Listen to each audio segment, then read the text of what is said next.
But as you're walking, you're developing ideas, you're interacting with other people.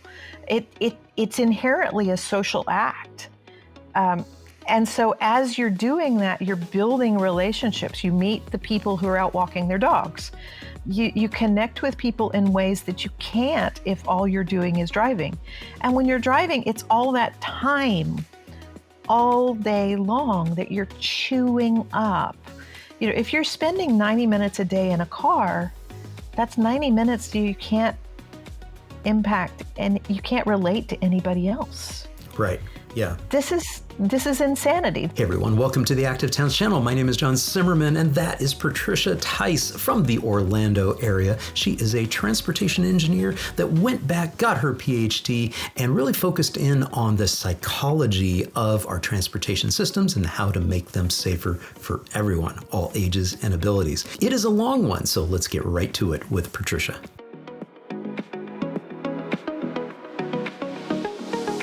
Patricia Tice, thank you so much for joining me on the Active Towns podcast. Welcome. I'm so glad to be here. Patricia, I love giving my guests just a quick little opportunity to introduce themselves. So who the heck is Patricia Tice? Well, I started out in transportation engineering doing suburban impact studies. And I would get all the weird ones, the strange things that nobody else wanted to touch. But after about 10 years of that, I kind of started getting bored. And so I joined a boutique little community design firm with lots of landscape architects and urban designers. So I spent the first 2 or 3 years getting asked every day, are you one of those engineers? And it took me about 2 years to figure out, yeah, I probably was. And another 2 years to figure out how I could be something that was not quite one of those engineers. And during that time, I figured out that the landscape architects were kind of onto something. They knew something that the engineers didn't know, but they didn't have any data to back it up. And engineers live and die on their data. So you're not going to convince anybody of anything. And so I couldn't go back to all my engineering friends and say, hey, we need to do the entire world differently. And so I was like, okay, fine. Eventually, I went back and did a Ph.D. And it's nice when you go back and do that later in life because you kind of know where the problems are.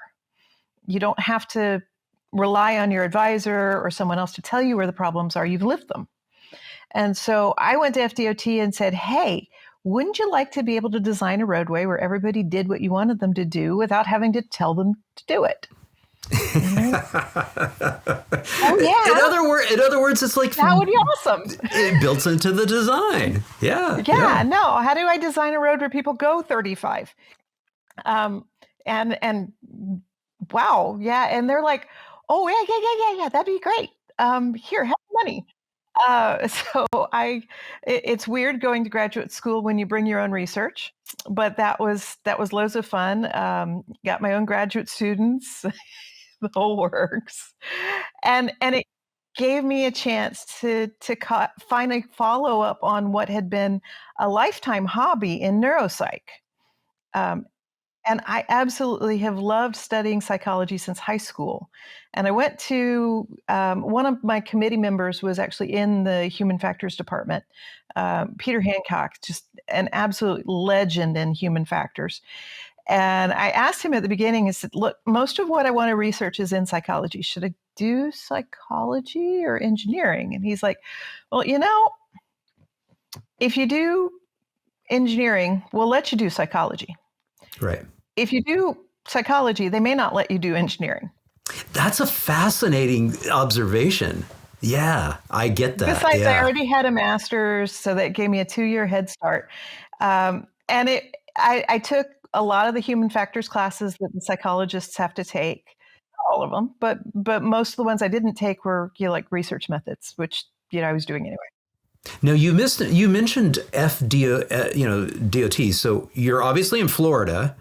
Yeah, I'm in Florida. I live in a beautiful little side of Orlando on the west. I am literally 10 miles north of the Magic Kingdom as the crow flies. And so when we drive down the main road in Winter Garden, I'm going to pull that up. Here we are. Oh yeah, beautiful. Boom. So there's When you drive, Orlando. Yeah, yep, there you and we're are. in Winter Garden. Yeah. And when you drive down the main road in Winter Garden going north-south, you can actually watch the fireworks at night, nearly every night. Yeah, It, yeah. it's really Yeah. beautiful. Now that little star over here off to the far right, the little gold star here, that's the main campus. Were you doing your work at the main campus? I was. It was about a 45-minute commute, and Yeah, yeah. I actually went back to school with my son. When he went to, I did too. And the first year I drove, Okay. and the second year he said, "You're not driving anymore." And I really can't blame him. I'm terrible. I really don't need a device to be distracted. I'm very squirrel prone. So um, he drove the next, it was another 2 years before I finished my research, or well, finished my degree, and then I kept going for another year and a half after that. And he finished out in his 4 years, and we left each other alone, which was awesome. He would come raid the office for food on occasion, but what college student wouldn't? Right, right. So you referenced earlier in that relationship with the boutique firm where they were like, "Are you one of those transportation engineers?" Explain for the audience what you mean by that. I mean, I think I know what you mean by that, but I want you to Yeah, explain and really spell it out. it's a lot of what Wes Marshall has been talking about with Killed by a Traffic Engineer.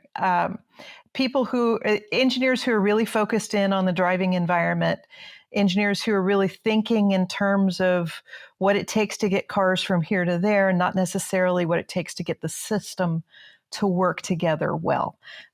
Never considering walking or bike. I have to tell you, the first time my boss, and this was actually before I joined Gladding Jackson, the first time my boss told me that a level service F could be a good thing, it was a bit of an upside down thing to hear, because you spend all of your time when you're doing these traffic impact studies trying to keep things from failing.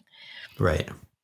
And you get into downtown Orlando or downtown anywhere actually, and it's gridlock, and that's a good thing.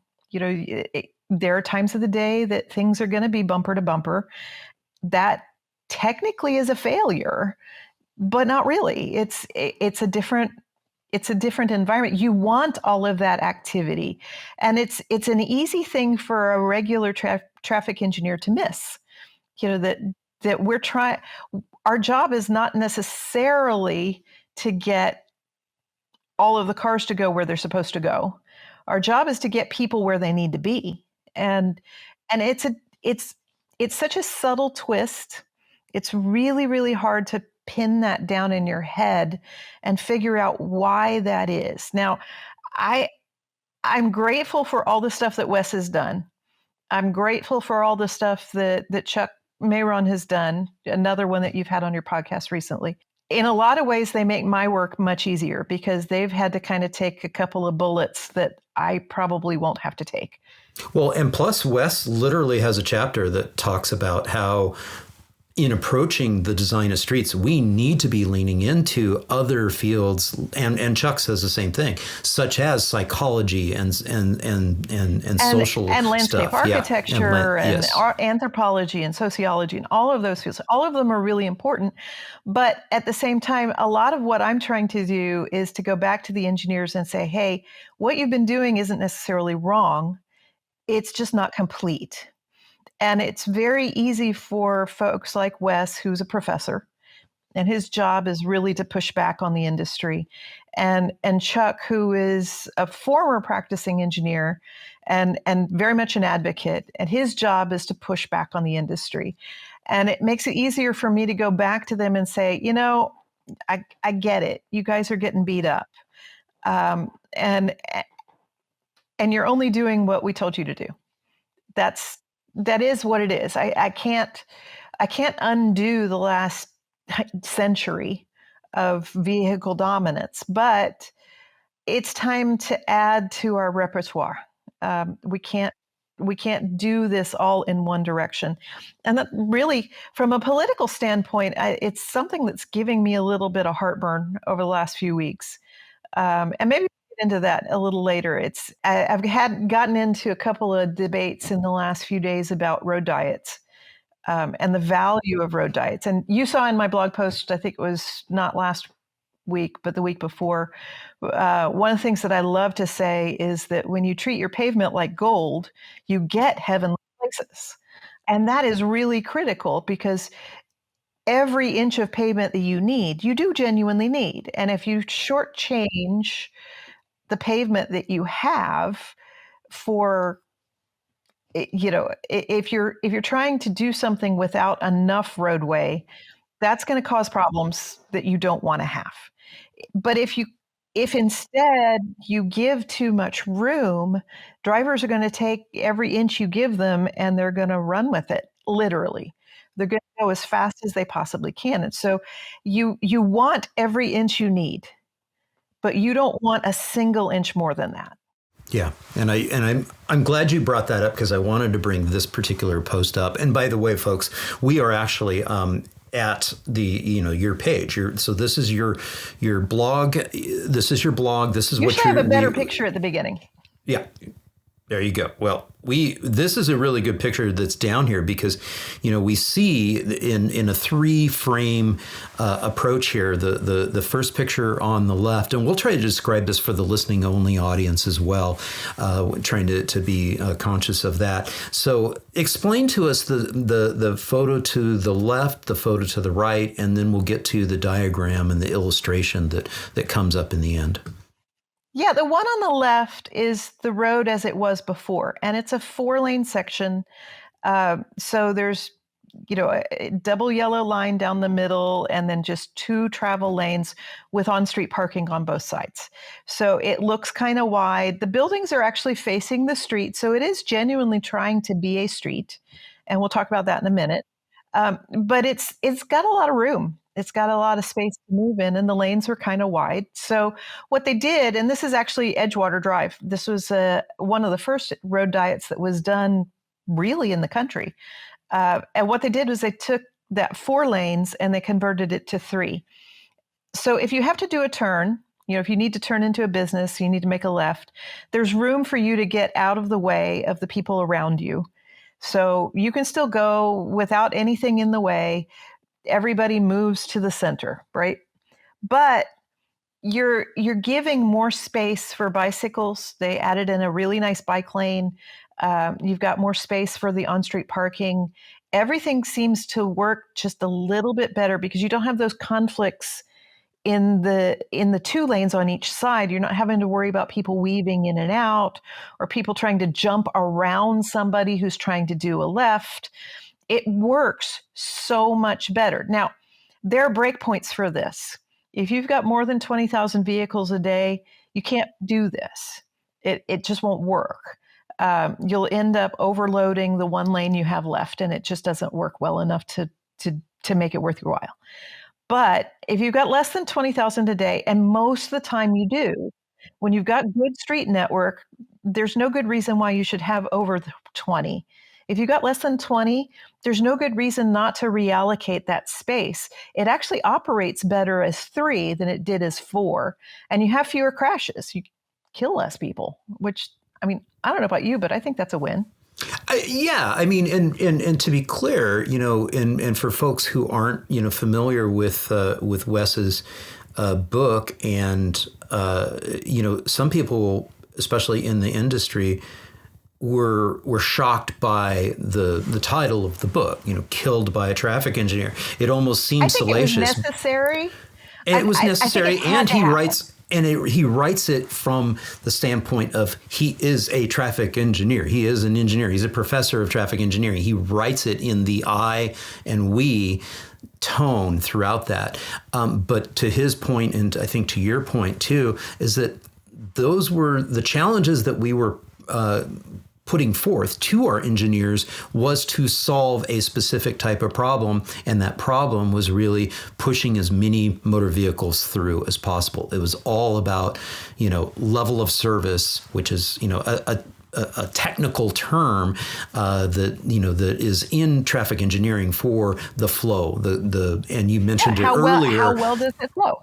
Exactly. You mentioned earlier the grading system. Yeah, most people don't realize, particularly in Florida for the last 20, 30 years, if you were trying to build a new project, if you wanted to build a daycare, which, by the way, will get you a nasty, ugly public hearing.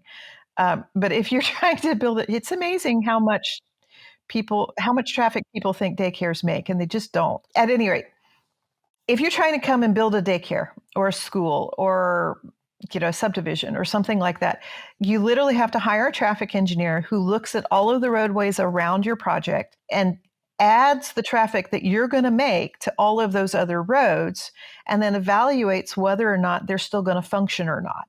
Now, our bar for functioning was pretty darn low. So this is not everybody's going to be going by swimmingly. This was everybody's going to be able to make it through.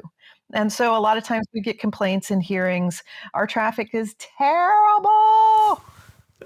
Well, we can talk a little bit about that whole concept of what people's perceptions of terrible are, but I'm gonna jump forward to what we have in front of us, which is you then continued on to say 24 years later. Yeah, so this is 24 years later after these changes were going, and now we're looking at a proposed design that is permanent. Wow. Yeah. Wow. They had a chance 12 years ago to turn it back. That's the neat thing about roadways. About every 10 to 12 years, you have to redo the pavement. It wears out. And so, every inch, that's the other reason you don't want any more pavement than you have to have, because every inch of pavement you have is an inch you're going to have to maintain.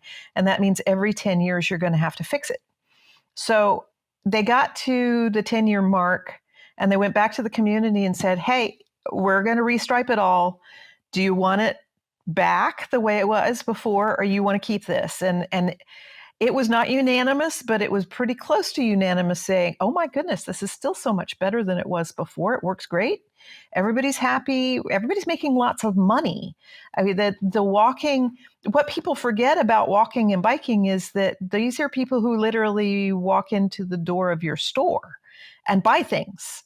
And so this walkable environment kind of thing makes people money. And that's really important. So you've got places like Edgewater Drive. Now we're 22 years in. So they did the initial project in 2002, was when it was completed. They planned it in 2000. So they finished it in 2002. We're at 2024, 25. This next year, they're going to take all of the changes that they did in paint and they're going to turn them into curbs. Yeah. And I'll add this, and also importantly, going from not a best-in-class bike lane, just a painted bike lane, to a more authentic, separated, all ages and abilities facility. And we'll come back to the psychology of how important it is to create environments where truly all ages and all abilities feel like they have agency of being able to get to where they need to get to. Absolutely important. What's really, really fascinating about these three photos, and again, apologies to the to the listening only audience. I know you can't see this, but really we went from those 4 travel lanes down to 2 travel lanes with a center turn lane. We do have parking lanes on either side, so there's on-street parking on either side. So this really is a really wide stretch of asphalt. It's a lot of tarmac, but really in that final version of the proposed design, we've really narrowed things down. We've depaved a bit. We've got some greenery in here, as well as putting in those authentically protected and separated infrastructure for people walking and biking. So hopefully that helps out our listening only audience as well. This is tremendous. Now, what I want to say to you is this, is that you mentioned it earlier when we were looking at these photos and we were discussing traffic volumes and saying, oh, well, if you've got X number of vehicles traveling through here, you may not be able to do that. One of the things that I try to push back on from a public health perspective is saying, hey, if this is where we want to get to, if we want to create a street that is truly a street and is a welcoming environment and is the platform for building wealth and vitality and vibrancy and make it healthier for everybody, at some point we have to stop, bowing down to what the vehicle counts are currently or projected out in the future. And that's where your line of work comes in, because you were in the world of projections, and say, let's take a step back and say, is this the place we want? Do we want it to be a traffic sewer that's pushing through and bowing down to the LOS, or do we want to create a different type of LOS, like a real space, like a level of comfort and a level of safety, and really looking at that. So I always try to whenever we start to talk about what current the current counts are of vehicles, I like to pause and say, well, what is it we want? Do we want to create a space, a place, or is it a pipe? Is it something that's just going to shoot people through? Well, and I think the issue at hand, the thing that makes it possible to do that is the network. Yes. No, if you don't have another avenue to work with, if you've put all your eggs in one basket and that one road is the only road you have, it's a congestion trap. So you literally have boxed yourself into, this is the only place I'm going to let cars move around. When you run out of room on that, you're going to want to widen it. And it's kind of the evil version of give a mouse a cookie. It runs in this really negative spiral. When you have a grid, you see how those old grids used to work? And these are not even ideal grids, but when you have a beautiful grid network that you can actually work with, there's all of these alternatives. Now, the downside to that, and both Federal Highways and Federal Housing Authority, which is actually the one that published this particular set of diagrams, is the precursor to HUD. Right.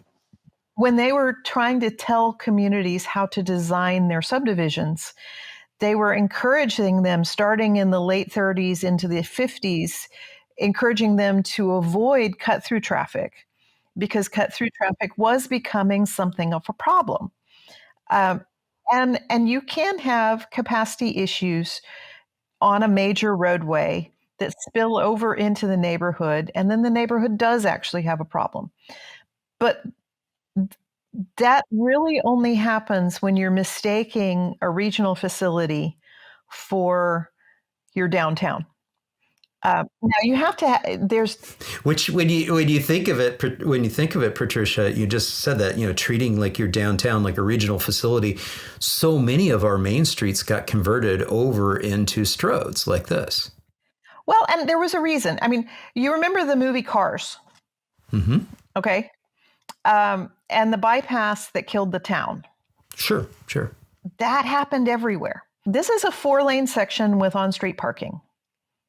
Okay. Now the on-street parking's kind of small. If you had to convert this to 6 lanes without a median, in theory, you might be able to get away with it. Maybe. You'd be pushing it hard. And you'd probably have to take quite a bit of sidewalk to do it too. Yeah. What happens when you go from 4 lanes to 6 lanes? And this is the blog 2 weeks from now, I think. What happens when you go from 4 lanes to 6 lanes is that the treatment kills the patient. Right. So all of that land use along the sides of the roadway has to be purchased to fit the road. And you no longer have anything left. And so you end up with massive parking lots and big box stores where you used to have this entire ecosystem that helped the roadway to function as something more than just a through path. So going from 2 to 4 is hard medicine. Going from 4 to 6 kills the patient. And we try often when you're doing a roadway widening, there's usually budget money to give to the businesses on the side of the road to help them maintain their business while it's under construction. Right. Most of them don't make it 12 months after the construction is done because the nature of the roadway has changed. You can't just stop and hop out of your car and pop into the store anymore. It doesn't work that way. You've now taken what was genuinely a street and you've turned it into a road. Yeah, which is why I wanted to go to this visual here, is that, yes, you're absolutely right. We've taken what was probably originally a street and we've made it a road, meaning we've made something that prioritizes the movement of people through the space, not really attracting people to come and stay in the space, which is what we see with this. And so, yeah, you've got the definition of the street and the road. Why don't you go through, the additional points that you'd like to cover with us?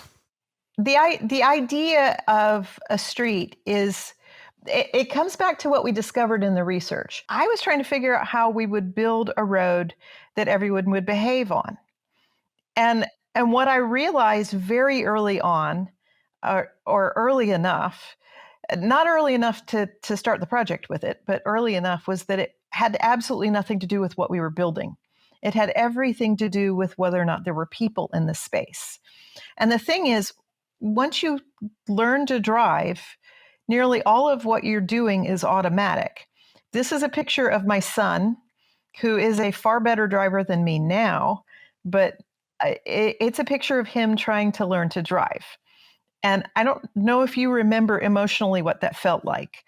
Everything was new, and you had to think about every single movement that you made, and it's miserable. Nothing works, and it's really unsafe. Just So because it's system two. because it's Yeah. slow. Yeah, it's the part of your brain that actually is thinking in words and ideas, and that part of your brain doesn't do a really good job of driving. It can take the driver's test and it'll pass it fine, but it will not make you a good driver. If you go to the next one, what really is driving is a completely different system. You have a different part of your brain that is much, much older. You train it by experience. And so as you're learning to drive over that first 6 or 8 months, you're giving it experience after experience after experience so that everything that you do becomes automatic. It's very, very good at statistics. There were actually research studies in psychology where they would stack they would have 2 decks in front of you, and they'd stack one deck in your favor and the other one against you. And it took 2 rounds of the game before you could figure out which one was stacked and which one wasn't. Now, you couldn't tell with words why you knew that one is a better one than that one, but your hand would reach for the good one before it reached for the bad one. Right.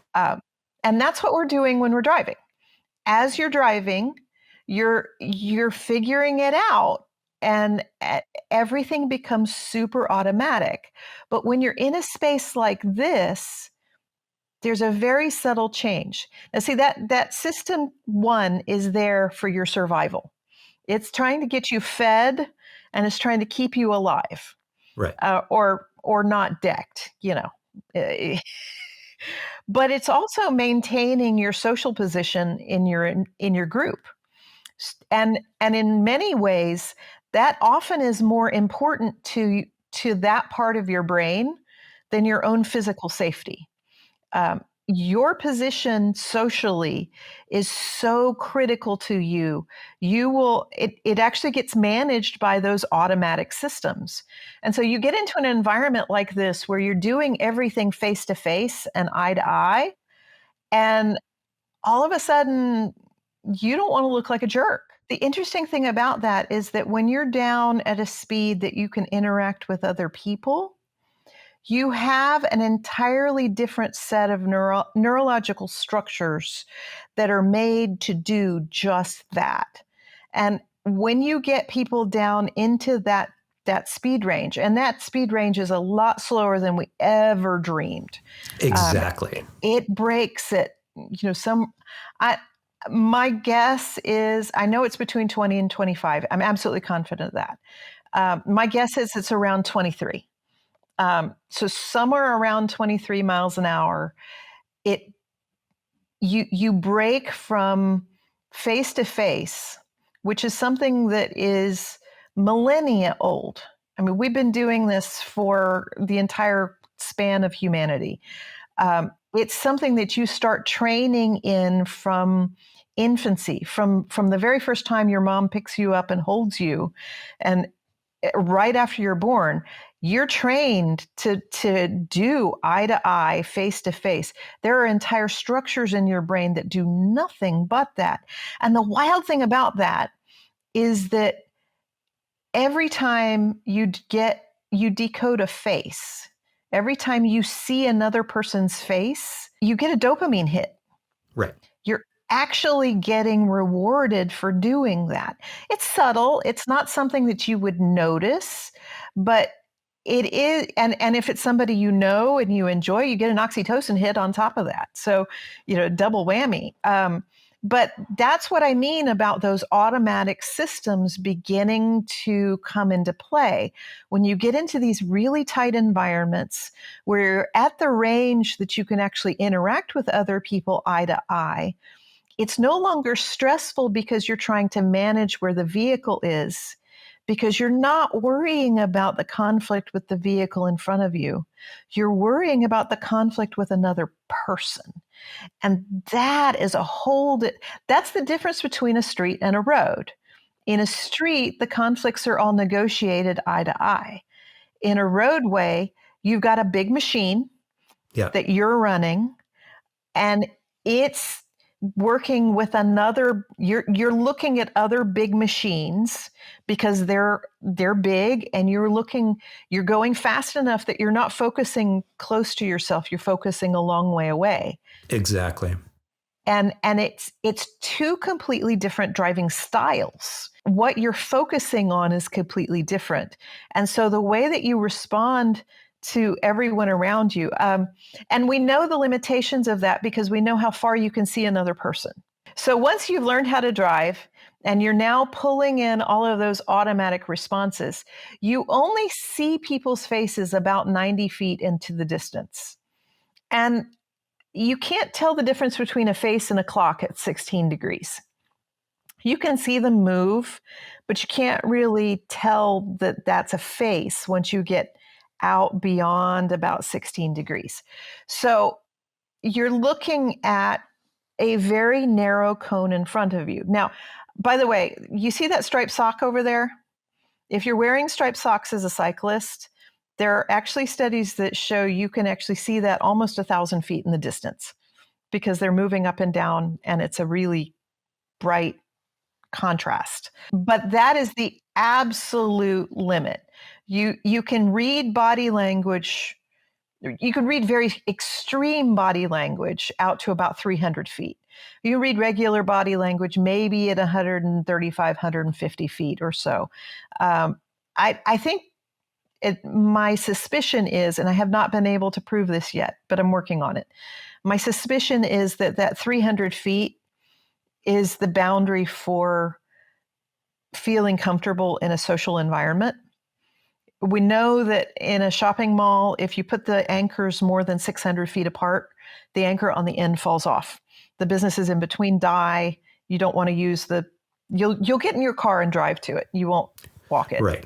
Which is a point that you also make when you realize when you talk about the fact that a lot of people, and we throw these words around, right, in urbanism and active mobility, and we're like, well, we want a walkable city and all of this. And you make the point that, in fact, it's a lot smaller than we think. It is. It's ridiculously small. And the blocks have to be small, too. So engineers typically think of a quarter-mile walk shed. Quarter-mile walk is a 5-minute walk. That's a quarter mile diameter. It's a quarter mile from one side of the circle to the other. And a lot of engineers will assume that you're working with a quarter mile radius, which is a half a mile, and you're not.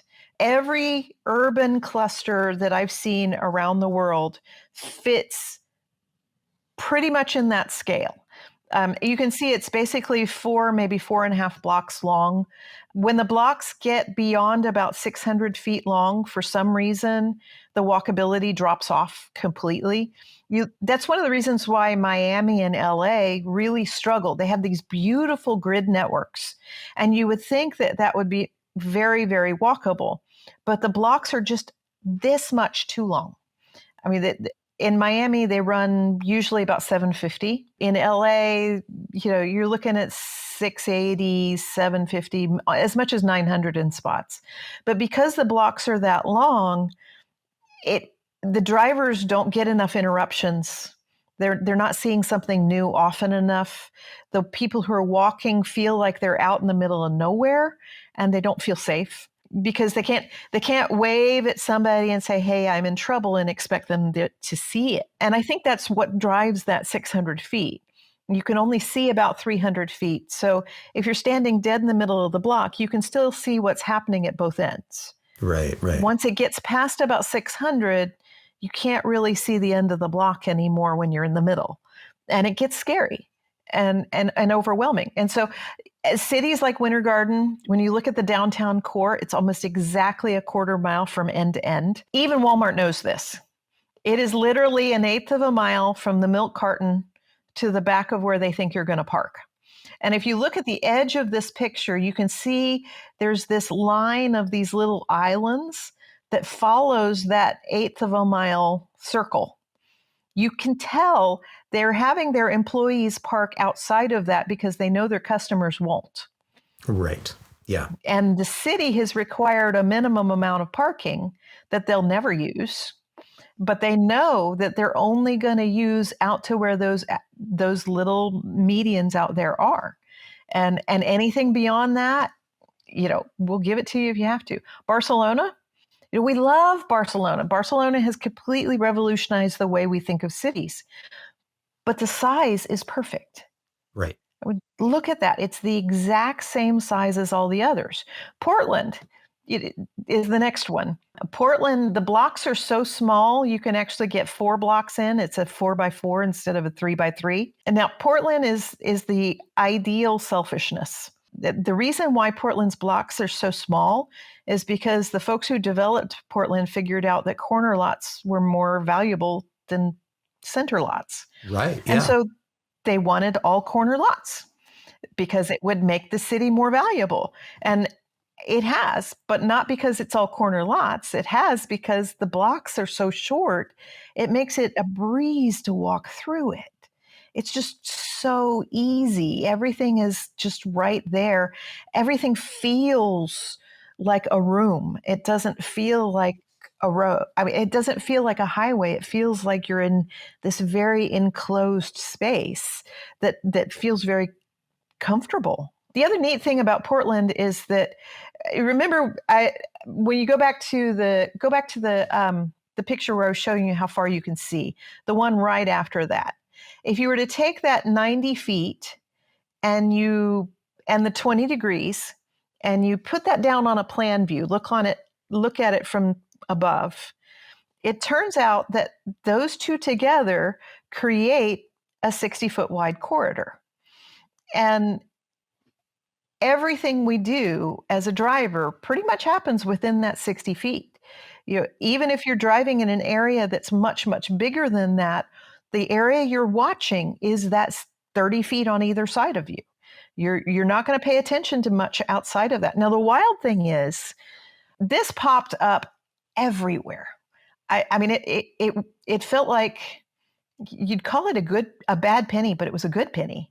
And it just kept coming up all over the place. So you've heard of perceptual narrowing, that the faster you go, the less you see. Right. Kind of. That's actually not true. What they didn't realize when they did the study, and the study was actually a simulation, so they were working in a simulator. What they didn't think about was how far ahead the driver is actually looking as they drive. So if you're going really, really fast, you're focusing pretty far down the road. If you're going slow, you're looking right in front of you. When you take that into account, it turns out you're looking at a narrower angle. It's not that you're looking at less. It's that the angle you're looking at has towed in just a little bit. And the reason for that is that you're looking at a 60-foot piece of ground, no matter how far ahead you're looking.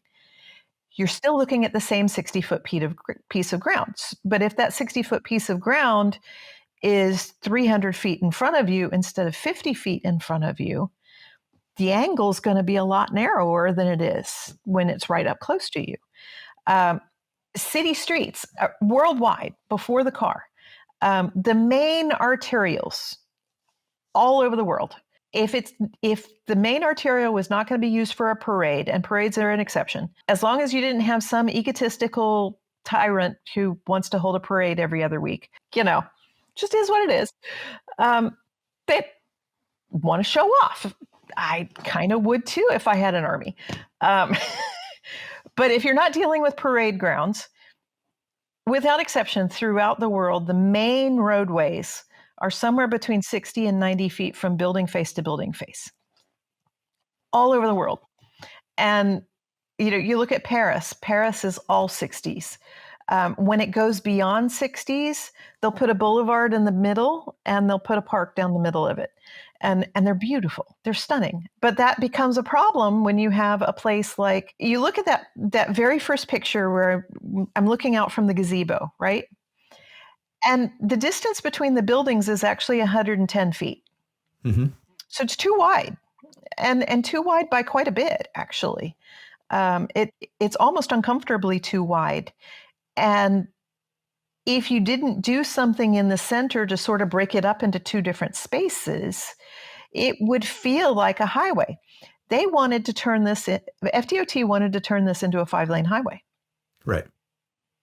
So you remember what the picture I showed you earlier that had the 4 lanes with the on-street parking?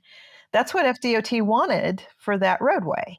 Of course. And that's yes, what they do. Of course that's what they do. But could you imagine? There's no way we could have gotten to the value, the economic development, the benefit of everything that we've done in downtown Plant Street, in downtown Winter Garden, if that had been a 5-lane roadway. Right. And that's the joy of doing a road diet. When you do a road diet in a place that can afford the road diet, that has businesses on both sides, you start creating value. I just looked up the CRA on that the other day. They started the CRA in 92 and it was very blighted at the time. They were in a lot of trouble. All of the properties together in the entire CRA were worth $23 million, which for an entire downtown area was, even in 92, was not much, was kind of bad. The numbers last year were $340 million for the same properties. Now, we've had 30 years, and a lot of that's come in the last year because property values have gone crazy. But the value that kind of streetscape creates is tremendous. We don't have vacancies on that road. Those businesses are only vacant long enough to negotiate with a new tenant. If somebody leaves, they've got 5 people coming begging to take it. And our turnover, there's a 96% occupancy rate in downtown Winter Garden at this point. Right. And it makes the city a tremendous amount of money. And honestly, I can't think of anything more conservative than building cities the way we have for the last 5,000 years. Right. Up until about 120 years ago. Yeah. Well, and they, and that was, I think that's ultimately an issue of an agricultural land use not growing up particularly wisely. Because, Winter Garden is actually the downtown core for a very agricultural area. That whole area, it was a train stop where people would load up vegetables to send to the Northeast Corridor. So the area around this is very suburban. It has, we have the very tight grid that you saw in the first picture, and it extends about 3/4 of a mile outside of that quarter-mile circle. So you have about of a mile round for the downtown area. The area outside of that was all farms, agricultural communities. Not even communities, just agricultural land. And if you try to develop that quickly, you don't take the time. And of course, when you've got the pressure of building a state highway instead of a local network, Right. which feeds into all of this, then you don't build the network. And because you don't build the network, every road that you build turns into these massive highways because you keep running out of room. You haven't given any redundancy to the system. And that's ultimately penny wise, pound foolish. Yeah, we built fewer roads, but we're going to have to maintain the exact same number of lane miles. The roads that we did build, we didn't connect up well enough for them to actually be beneficial to the community. And in the long run, we're going to get to the point that we can't afford to maintain what we have. Well, yeah, to your point of what you said earlier is that the picture on the left has a far greater return on investment from a per acre basis than the picture on the right. You can't sustain that strode. You're not getting enough money in on that road to pay to maintain that road. Now, the wild thing is when you start looking at that from a wider system standpoint, when you put in those redundant facilities, you open up the opportunity to develop all of those redundant roads. So all of them become opportunities for offices and shopping center, shopping, but not shopping centers, not massive parking lots. You've got mom and pop stores. And in a lot of ways, Amazon has totally been our friend on this. Go show them the fish. Yeah, I'll show them the fish in a second, but I did want to take a moment to bring this together too, because we just talked about the financial viability between these two, and we see that the one on the left, this is for the listening only audience, this is a beautiful image of a narrow space. We do have some angled parking there. We've got buildings right up to the street. And then, of course, we have our strode, which is terrible for return on investment per acre. But then we also bring up the point that this type Charleston Street, we don't see speeding here because, again, the design doesn't encourage speeding. So from an active towns perspective, we also know which place is more conducive to pull people out, to encourage people to walk to their meaningful destinations because they're not being bombarded by pollution and high speeds of traffic. So, yeah, absolutely. We did a video. PJ worked for me for a while. And I had him go out and record video just driving around. And then we took those shapes that came from the perceptual narrowing study and we stuck them on the video. We interpolated so we could get the right size shape for every 5 mile an hour increment, right? So it would go in and out. The faster you were going, the narrower it would get. The slower you were going, the wider it would get. And I still have that on my YouTube channel, actually. So if you want to find it later, it's actually there on my YouTube channel. But the interesting thing about that was that we have one little section right there, right near that picture you were just showing, the really, really wide roadway. It's a 6-lane highway with a 2-way left turn lane in the middle. So there's a suicide lane that runs down the middle, super wide. We were going about 32, 33 miles an hour. Okay. And I told him to go through the entire video and place a red blur on top of every single pedestrian in the video, partly so you could see that there was a pedestrian there, so they were really obvious, and also to, hide them so that you can't see who they are, right? There was this one section right there in that exact section of roadway that we watched that video 4 different times before we actually saw the pedestrians that were walking on the side of the road. And we were looking for them. We could run it at any speed we wanted. Um, we were trying to find them. And it scared the mess out of me. I mean, it was absolutely terrifying. We were literally in either the middle lane or the one of the third lane over, but you could not see. And if I were driving that, and it wasn't just one, it was a dad, and then it was this exact spot actually, this spot on the right. There was a dad, and then there was a mom with a stroller. So it was two groups with three different people. We watched that video 4 times before we saw them. And that terrified me that, we assume that if there's line of sight, that you're actually going to see the pedestrians in that space. That is a bad assumption.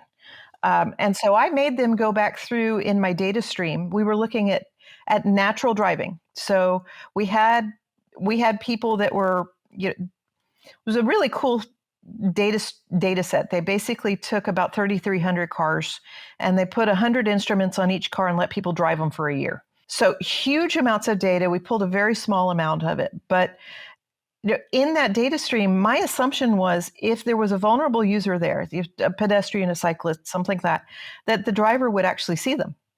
And it turns out that above about 20 miles an hour, it's only 50-50. Yeah. The odds of actually It brings us back to speed again, I tell you. Yeah, it does. And I'm not willing to say that speed is necessarily bad, but I am willing to say that if you're going above about 25 miles an hour, you better darn well make sure if somebody's going to be walking out in that road that the driver knows they're coming.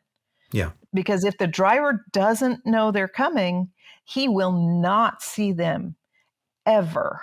It's just not going to happen.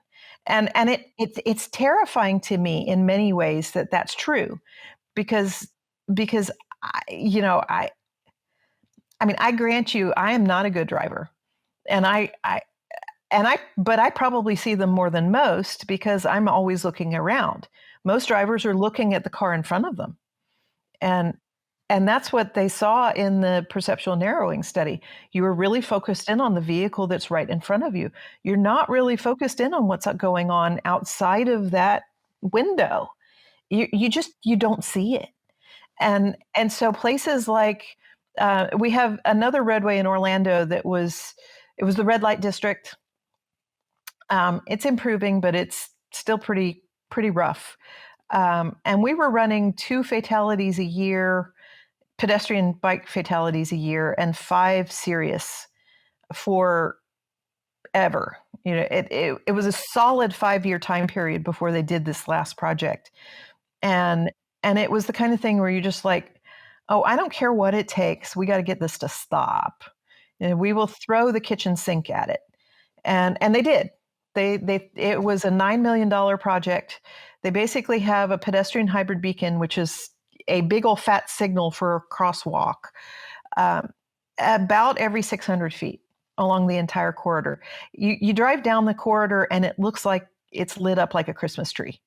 It's just red and green down the Well, and I'm glad you mentioned that too, but because I want to pull up this again, going back to the proposed and it was a design. Success story, by the way. Sure, yeah. After they finished all of that, we've had no fatalities on the corridor. What I hope for that is similar to the success story that you have here with Edgewater Drive. Is so you went from here to here, and then now we're heading in this direction, and now we're starting to see a design that by its nature will really reinforce, it'll work, and it reinforces what we're talking about is slowing people down. Right. Because and without all the lights and all the flashing and all that, it does it naturally because of the narrowness and because of the green elements and all of this is happening. The hard thing with OBT is that it's 6 lanes. Well, yeah. I mean, again, they leaned into maximizing this kind of insanity. Right. Yeah. But when you've got a 6-lane roadway, it's going to be really, and it's a regional facility. It needs to carry a lot of volume. The areas where people are crossing the road are very specific areas. So they're exact, you know where it's going to happen. So they're able to do the things that they need to do in the places that they can, where the problems have been. There's also a huge problem with impairment in that corridor, and pedestrian impairment is an issue we don't pay nearly enough attention to. There's two types of night. We know that pedestrian fatalities, 3/4 of them are happening at night. Right. Out of those 3/4, 2/3 of those 3/4, so about half of our pedestrian fatalities are happening between 6 and 10 p.m. Those are functional. Those are people get off from work, they walk across the road to the grocery store, and they get hit because they're crossing at mid-block because it's a long way down to the crosswalk. Right. Okay. And you have an entire post on this, right? I do. The last quarter of those pedestrian fatalities are after 10 p.m. And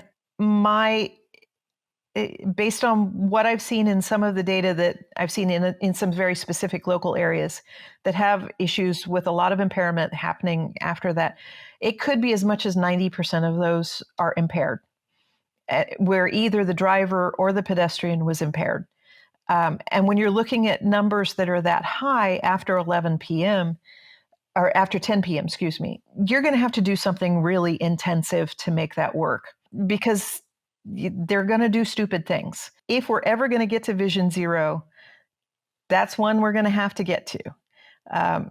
And when we understand, and a lot of it has to do with either liquor stores or strip clubs, because the land use itself is predatory. You're actually building addictions into people.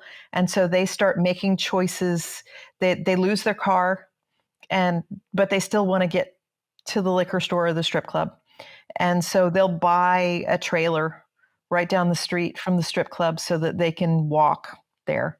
And in the entire 3-mile stretch of OBT, they only fixed 1 mile, but in the entire 3-mile stretch last year, there was only one fatality.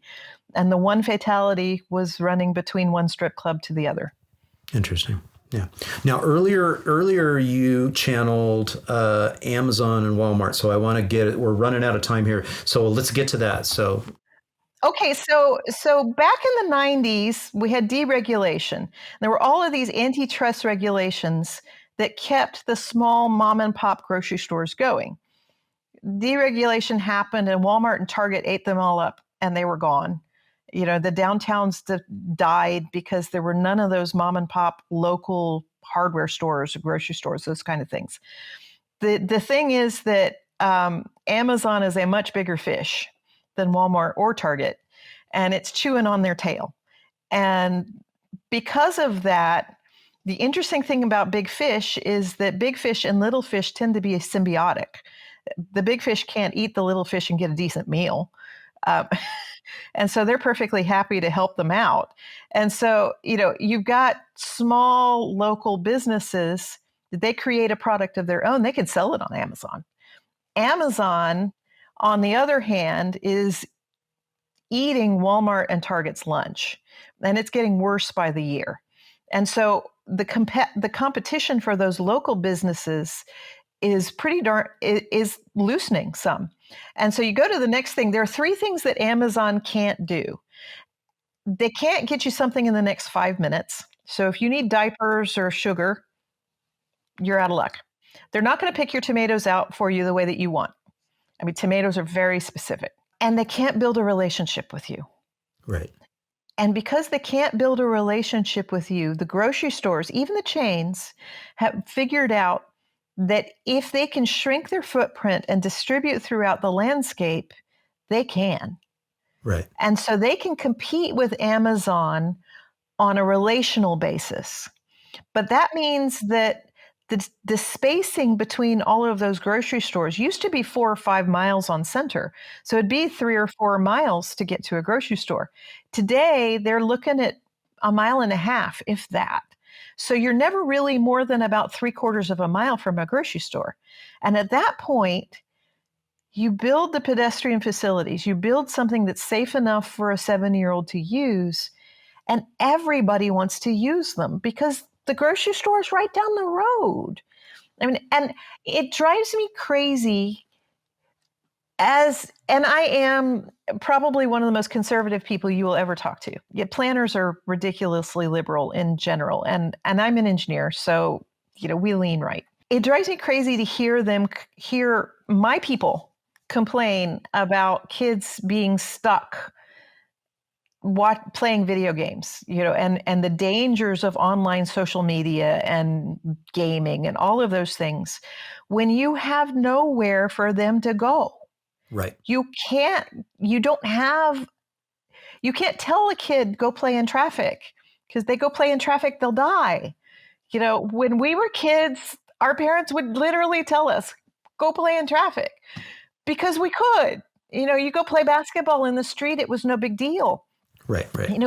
We could walk miles away from our home. We usually wouldn't, but you'd walk a good half mile away from home without thinking twice about it. I mean, my husband was a sundowner. He would come back when the streetlights came on, eat dinner, and go to bed. And if he wasn't outside, he wasn't available. This is not an experience my kids ever had. And I grieve that. I think they missed out. And frankly, it's something that the church is missing out on too. Most of the church has been developed, or at least in the U.S., the Bible Belt is down in the South where everybody's driving. And so, it's easy to think about driving as, well, that's the only thing we've ever known, because it is. We've had multiple generations of this. But the argument that I don't hear an awful lot of pastors talking about that needs to be brought up is, what's happening to your time? What's happening to your ability to connect to other people in your community? If you're never out walking around your neighborhood, how do you know your neighbors? Right. I mean, you might know the person on the right and the left and maybe in front of you, but you're not going to know any more than that. How do you build relationships with your community when you never spend any time with them? But as you're walking, you're developing ideas, you're interacting with other people. It's inherently a social act. And so as you're doing that, you're building relationships. You meet the people who are out walking their dogs. You connect with people in ways that you can't if all you're doing is driving. And when you're driving, it's all that time all day long that you're chewing up. If you're spending 90 minutes a day in a car, that's 90 minutes you can't impact and you can't relate to anybody else. Right. Yeah. This is insanity. Well, I brought up this image again of the grocery stores, and I want to channel the image that we had over here of Portland, because when we were lingering on this earlier, I was thinking of all the delightful little corner businesses, because you mentioned the proliferation of corners. And so we had lots of opportunities for little corner markets and corner pubs and corner coffee shops. And we see this in the Portlands, we see this in the Washington, D.C., and there's a reason why, you're able to get more steps in, if that's your need and you have the ability and to be able to do that, and that's good for your health and well-being. It's so much easier to get those steps in this environment than an environment where if you feel like the only way to get around is by getting in the car, it makes it tough. Yeah. You're not going to be walking. I had 3 months when I was in college that I lived in Maine. We lived about 4.5 miles from campus, and I didn't have a car. Somebody loaned me a middle school size bicycle. So, my normal size, and my knees are almost hitting my elbows. It's so fun. And at the end of that summer, I looked good.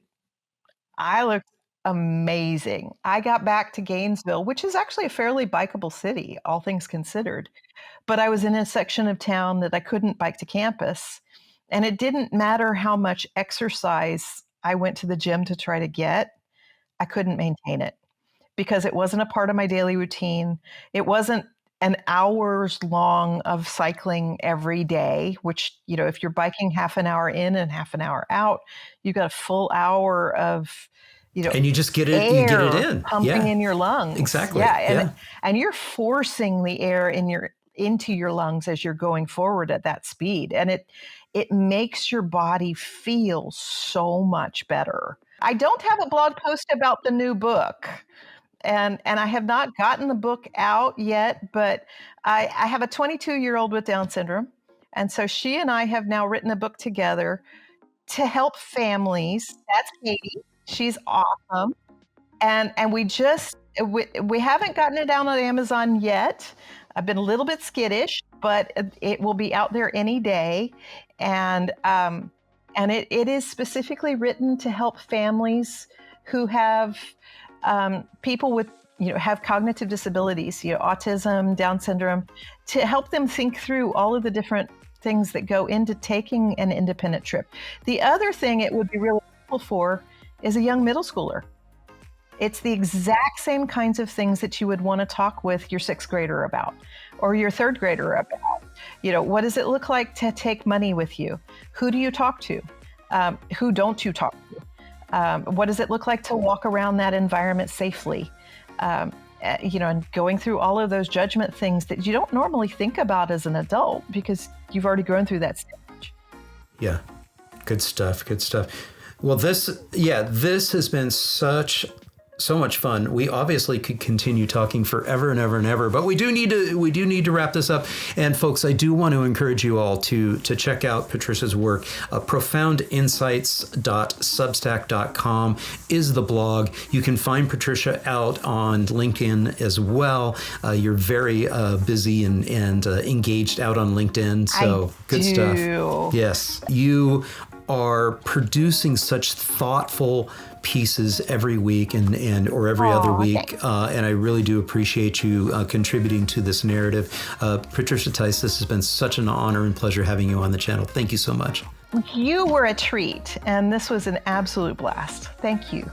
Hey, thank you all so much for tuning in. I hope you enjoyed this episode with Patricia Tice. And if you did, please, give it a thumbs up, leave a comment down below, and share it with a friend. And if you haven't done so already, I'd be honored to have you subscribe to the channel. Just click on the subscription button down below and ring that notifications bell. And if you're enjoying this content here on the Active Towns channel, please consider supporting my efforts by becoming an Active Towns ambassador. It's easy to do. Just navigate over to activetowns.org, click on the support tab at the top of the page, and there's several different options, including becoming a Patreon supporter. Patrons do get early and ad-free access to all my video content, and every little bit helps and is very much appreciated. Well, that's all for now. So until next time, this is John signing off by wishing you much activity, health, and happiness. Cheers. And a huge shout out to all my Active Towns ambassadors supporting the channel via YouTube Super Thanks, Buy Me a Coffee, Patreon, as well as making contributions to the nonprofit. I could not do this without you. Thank you all so very much.